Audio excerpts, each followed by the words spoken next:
In this module, we will be dealing with vector calculus. It concerns with the differentiation and integration of vector fields.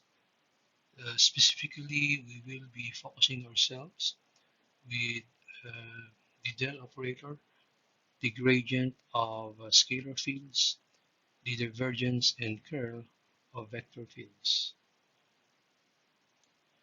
Vector calculus plays a very important role in differential geometry and partial differential equations. They are extensively used in the description of electromagnetic fields, gravitational fields, and fluid flow.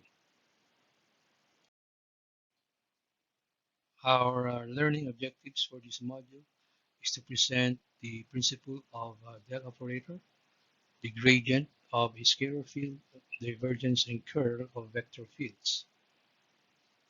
We will also enumerate the different properties and identities of vector calculus. And lastly, we will solve problems involving gradient, divergence, and curl of vector fields in the different coordinate systems. Let us discuss the del operator, but first, let's define what do we mean by an operator. So a mathematical operator is some kind of a processor that when you give it a function, it will operate on that function in some defined ways, and this will result into an output. For example, this group of symbols here can be considered an operator because if you give it a function, it will output the total derivative of that function. So let's say this is the operator. So it is some kind of a process. You give it a function, it will get the derivative of that function, the total derivative, and the result will be 2x. So mathematically, we do it in this more familiar way.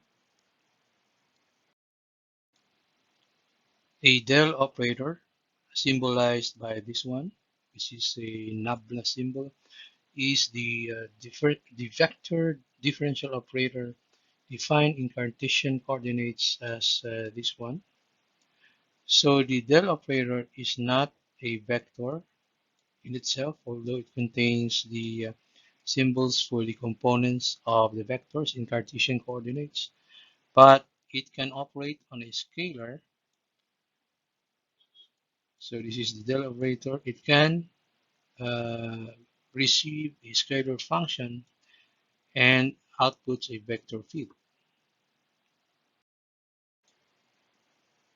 So the del operator will be used in our discussions with the gradient, divergence, and curl. And before we proceed with the gradient, let us first have this example.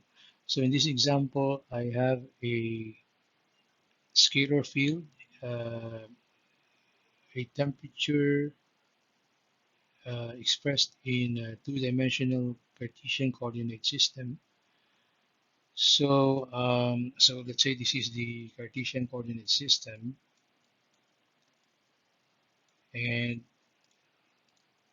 at any point in the coordinate system, there is a temperature there expressed by this equation. And the first question here is the direction that I will take from point with coordinates 3 and 2.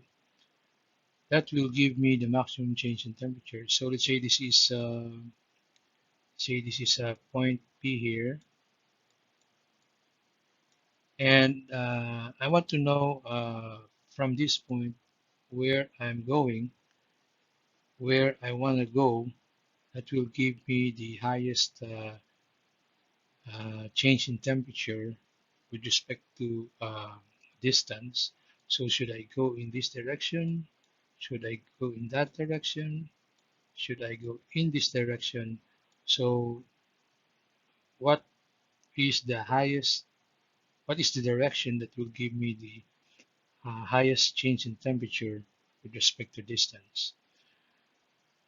And so what is that maximum change in temperature? And B, or the direction, and B, what is the magnitude of the of that maximum change in temperature? Okay, let me plot the point in the coordinate system. So here I plotted the point P, and let me use three more points, Q, R, and S, to test the direction. So the temperature at these 4 points are computed to be these values based on the temperature field equation. So I have, let me test here three options. So should I go from P to Q, P to S, or P to R? So I'm going to test three directions. So first, let me test a direction from point P to Q.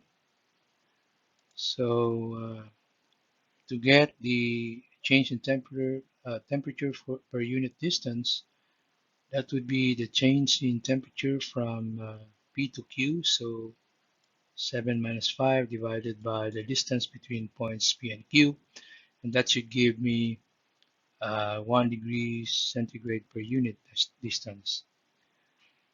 If I take the direction P to S, that should give me a change in temperature of 1 degrees centigrade per unit. And if I take the direction P to R, that will give me this change in temperature for per unit distance.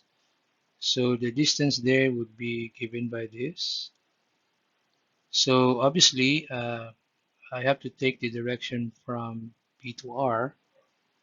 That will give me the highest change in temperature per unit distance. So the answer is I will take that direction, which is actually the direction of the distance vector PR. So the distance vector is given by this one, and I can compute for a unit vector that has the same direction as that distance vector, which is this unit vector. So to summarize, if I'm at point P, I should take the direction of this unit vector. That should give me this change in temperature per unit distance of 1.4. In fact, if I go anywhere in this coordinate system, let's say I'm here, it it can be shown that I should also take the same direction as same direction as this unit vector. If I'm here, I should also take the same direction, and that should give me the maximum change in temperature per unit distance.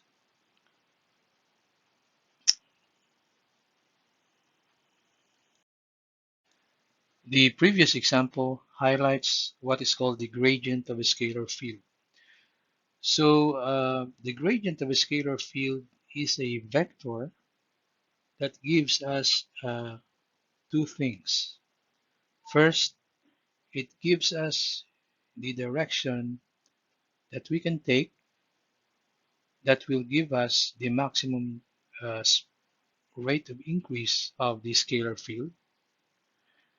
The second thing that it will give us is what is that maximum rate of increase of the scalar field.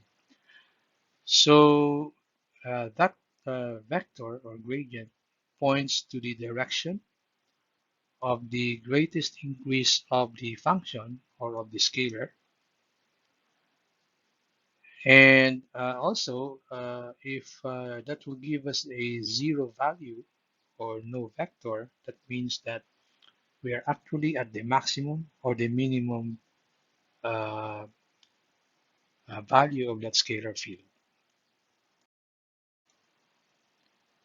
Given, let's say, a scalar field V, its gradient can be uh, computed by simply operating on the scalar field using a del operator.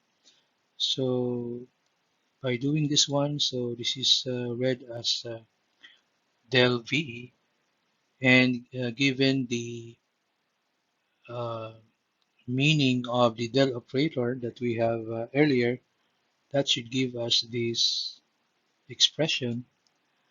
So in Cartesian, this is how to compute for the scalar, the gradient of the scalar field V.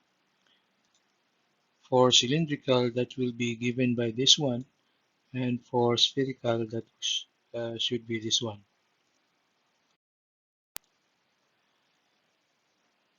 Let's rework our previous example by using the formula that is presented. Earlier, we have expressed our temperature as x plus y. So it's a two-dimensional space. And to get the gradient, we simply operate on it using the del operator, and that should give us this expression. Uh, so this is the partial derivative of the temperature with respect to x, ax, plus the partial derivative of the temperature with respect to y, ay. So when we get the partial derivative with respect to x, we should fix y, and when we get the partial derivative with respect to y, we should make x a constant. So doing this will give us 1ax, and here we will get here 1ay, and that should give us this vector here. So the answer is that uh, this is the gradient of this temperature field. And notice that if we will get the magnitude of this gradient, that will give us 1.4, which is the same value that we got earlier in our first example, which is the rate of change of temperature with distance. And if we're going to extract a unit vector that has the same direction as this gradient, that will give us this unit vector. And this is exactly the same unit vector that we computed earlier for our first example. So that is how we compute for the gradient of a scalar field. There are some useful identities with regard to gradient. So for example, I want to get the gradient of the sum of two scalar fields. So that would be the sum of their respective gradients. For the gradient of the product of two scalar fields, that will be the first field. So let's say we have Mn, that would be M times the gradient of N plus N times the gradient of M. So we have other identities that are useful. So we have this gradient of the quotient of two scalar fields. or the gradient of the power of the scalar field. As an application, let's discuss equipotential surfaces and the electric field intensity. So an equipotential surface or lines are points in space that have the same potential with respect to some reference point.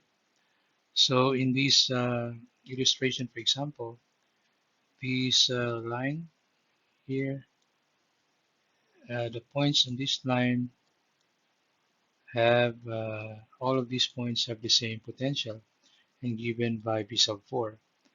This line here, the points lying on these lines have the same potential and is given by B sub 3. Um, a potential difference is said to exist between any equipotential lines. And the question here is, let's say I'm at uh, this point here in space, and I would like to know what direction I should take in order to give me the highest change in potential with respect to distance. So for example, I'm in point P3 here, and I would like to know the direction that I can take that will give me the highest change in potential. That can be found by simply doing a del operator or operating on the voltage potential using a del operator, and that should give you a vector or a gradient that has a direction given by the red arrow here in P3, and that arrow is actually perpendicular to the equipotential line, so it's perpendicular to this line here. Another example, if I'm in point P4, I want to know the gradient at that point, so all I need to do is get the gradient of the voltage at point P4, and that should give me again that direction by the red arrow, and that direction is actually perpendicular to the equipotential line.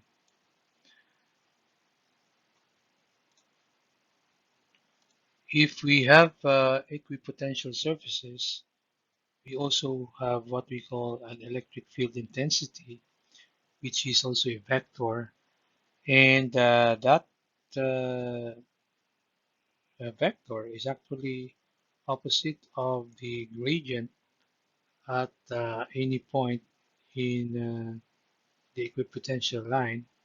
So for example, at point P3, our uh, electric field intensity there is in the opposite direction of the gradient at P3, and likewise for the field intensity at point P4 is also opposite um, that of the gradient at point P4.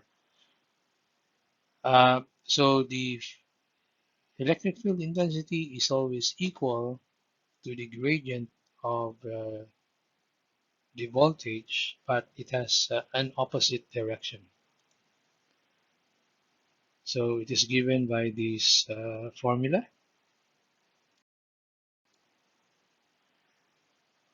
So here we have an illustration of different potential lines, and also at points P1, P2, and P3 shown there is the direction of the electric field intensities. So the direction is always pointing to the lower equipotential surface. So let's say at point E1 there is directed towards 7 plus 70 equipotential line coming from plus 80 equipotential line.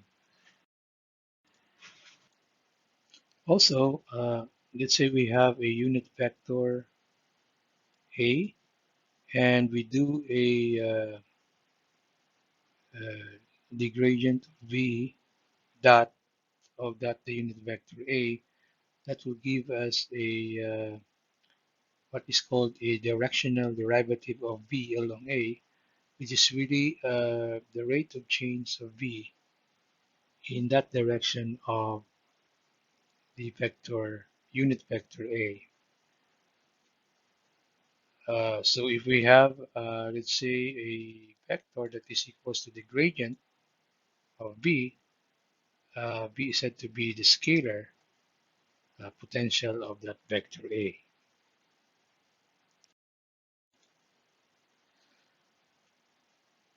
So let's put into practice what we have learned about gradients. So in this example, um, we're asked to determine the gradients of the different fields expressed in different coordinate systems. So for this field, here is the solution. So here's the formula for the gradient of u. So the first term is the partial derivative of u with respect to x. So that means we make this a constant, and the derivative of this is 4z squared. So here it is. For the second term, we have the partial derivative with respect to y. So that means this is a constant. So that should give us here 3z, which is here. And for the third term, that is the partial derivative of u with respect to z. So here we have 8xz plus 3y. So here it is. For the function f, so it's given in cylindrical coordinates. So this is the formula here. So first term is the partial derivative of f with respect to r. So that means that we keep this a constant. So that should give us uh, negative z for the first term. For the second, so take note, there is a 1 over r here. So 1 over r times the partial derivative of f with respect to the angle phi, and that means that we should keep this a constant.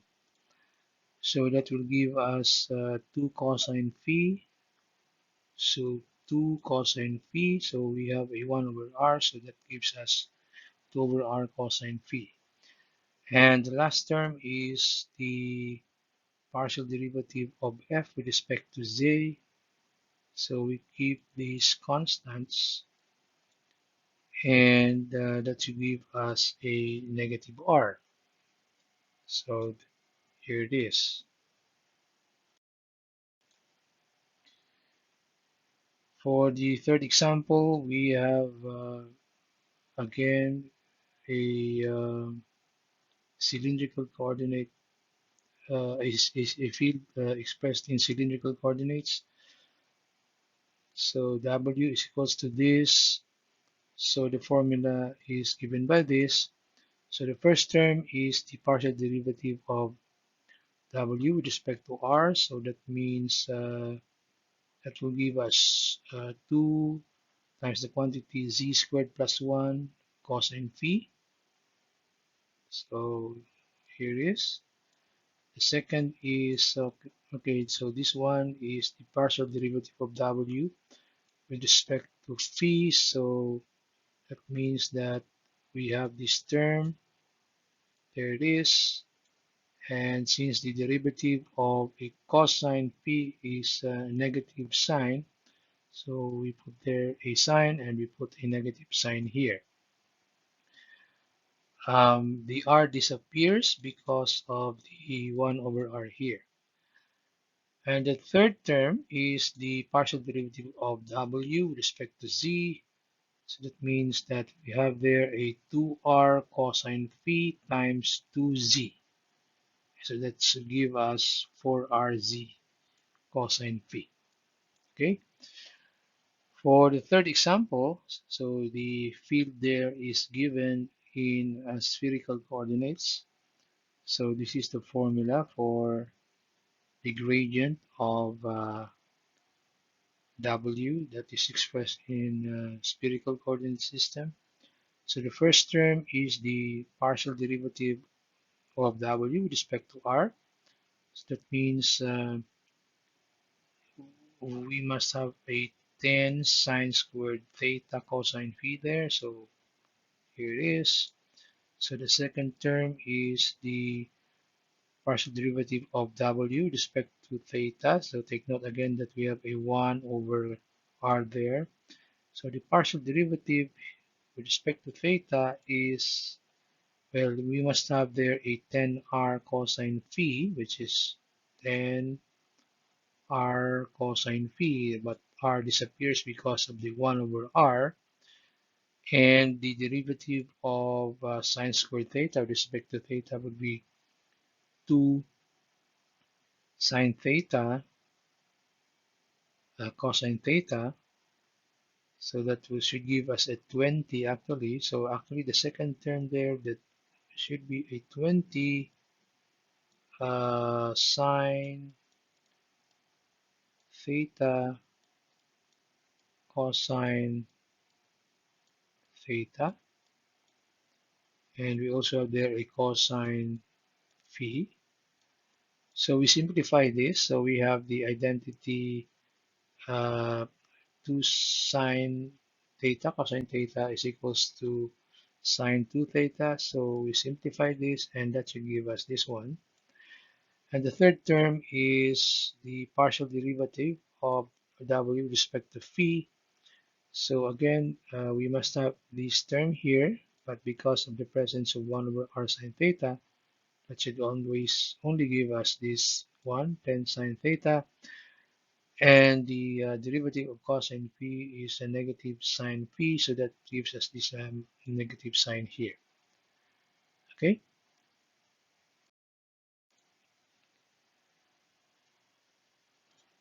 So in this example, we have a scalar V, and we're asked to find the gradient of that voltage at point 2, negative 1, 0, and the directional derivative of V at the same point in the direction given by this vector.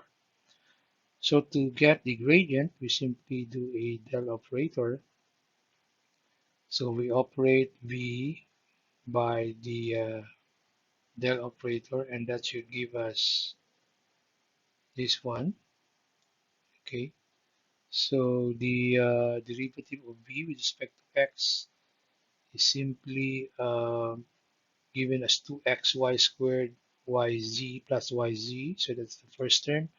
Second term is with respect to y. So that is 2x squared y plus xz. So this is this. And the third term is with respect to z. So this is a constant, and that should give us an xy on the third term.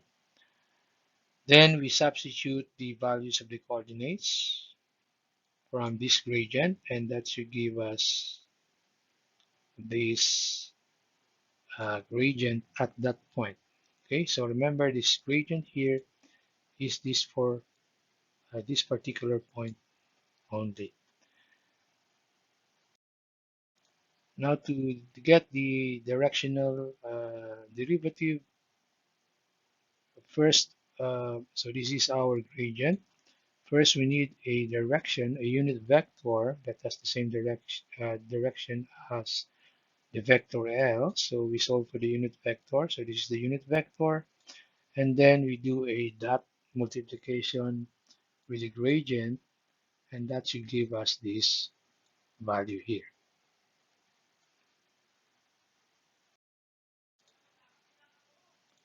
So in this example, again, we have a vector or a potential field given by this equation, and we're asked to find the potential V at this point and also the electric field intensity at that point. So to find the voltage, well, it's simply direct substitution. So that should be 66. Then we find for the gradient of V. Um, so we use this equation because the scalar field is given in Cartesian coordinates. So that should give us this one. So the first term is with respect to x. So that means that we'll get here 4xy. Second is respect to y. So that should give us 2x squared. And the third is with respect to z, and that should give us negative 5. Okay, now we know that the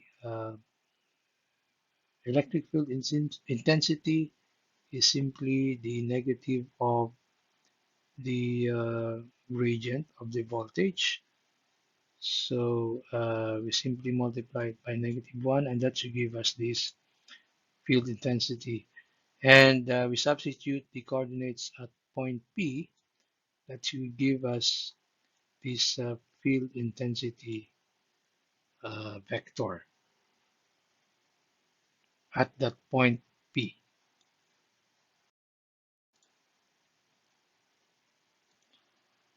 So in this example, we are again given by the scalar field V expressed in spherical coordinates. So we're going to find the electric flux density D at this point here. So the electric flux density is actually related to the electric field intensity by this formula. Okay, so here is the uh, permittivity of the medium in which the fields are existing. So we use the formula to find the gradient of V. So we use the formula for the using the spherical coordinate system. So this is the formula here. So doing that, that should give us this one, and then we uh, substitute the values of the points in the vector. So we will get this gradient here. So the gradient of V at this point is simply pointed in the direction of the unit vector AR. Okay, so we know that the electrical intensity is the opposite of this one. So in the formula for the electric flux density, we simply put a negative sign, and that should give us this final answer here. So the permittivity is not given, so we um, we simply put there the permittivity epsilon. But if the medium is specified, so we have tables for the permittivity for different mediums, and that should we should be able to compute for the flux density if you're given a specific medium for the problem. So that's it for this video on gradient, and on our next video we will be discussing about divergence.